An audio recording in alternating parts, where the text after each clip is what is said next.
Hello, readers, this is C.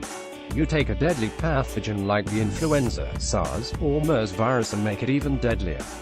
Well, the National Eye Institutes of Health (NIH) may, after a 3-year hiatus, decide to fund your research.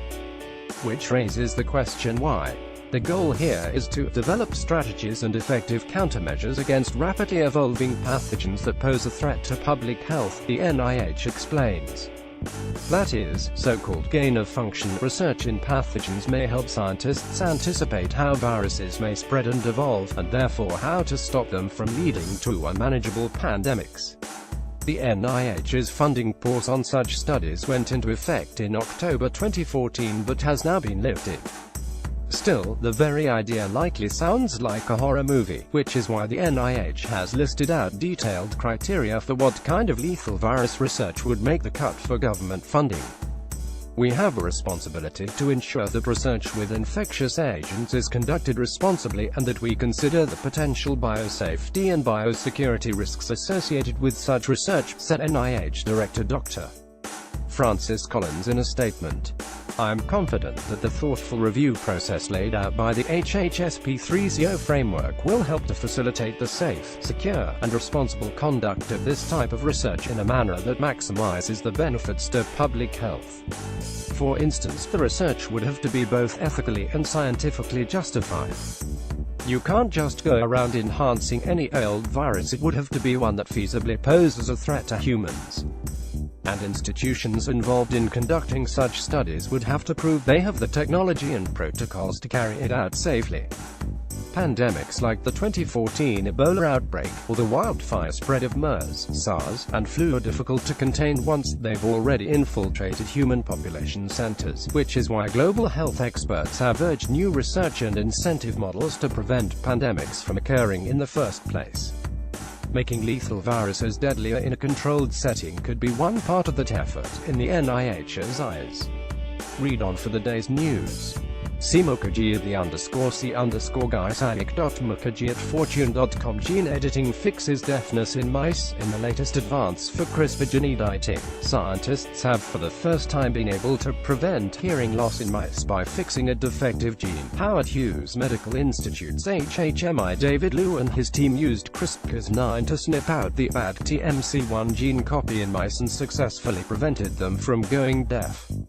The long-term implications, we hope that the work will one day inform the development of a cure for certain forms of genetic deafness in people, said Liu. Huge new Gao report highlights farmers' profits and expenses. The Government Accountability Office Gao is out with an extensive new report examining pharmaceutical companies' profits, road costs, and AMA trends.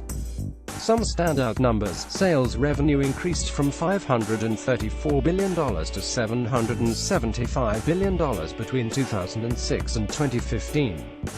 Additionally, 67% of drug companies increased their annual profit margins during the same period, with margins up to 20% for some companies in certain years.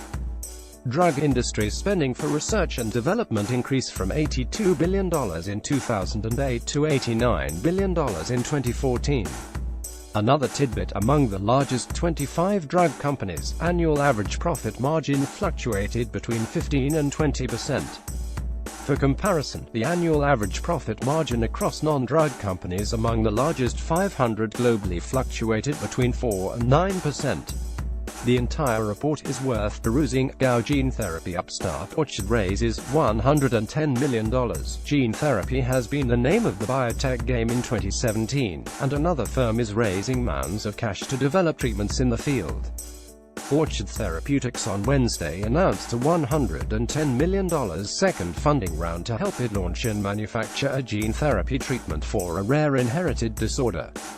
Just yesterday, the FDA approved the first directly administered gene therapy in the U.S., Spark Therapeutics' Luxturna, to treat a form of blindness. Reuters: the GOP tax plan passes along with Obamacare mandate repeal. The GOP's tax bill has officially passed Congress and will momentarily be signed by President Donald Trump. It includes a repeal of Obamacare's individual insurance mandate. If you're confused about how that might affect you, I have an explainer up here. Health care bills that are still up in the air at this point include a pair of Obamacare fixes, main GOP Sen. Susan Collins says she has been promised a renewal of the Children's Health Insurance Program CHIP, which covers 9 million children in low and middle-income families. Congress may not renew CHIP until next year, after the holidays, while 25 states would likely run out of CHIP funding and begin denying coverage to children if the program isn't reauthorized by the end of January. Fortune.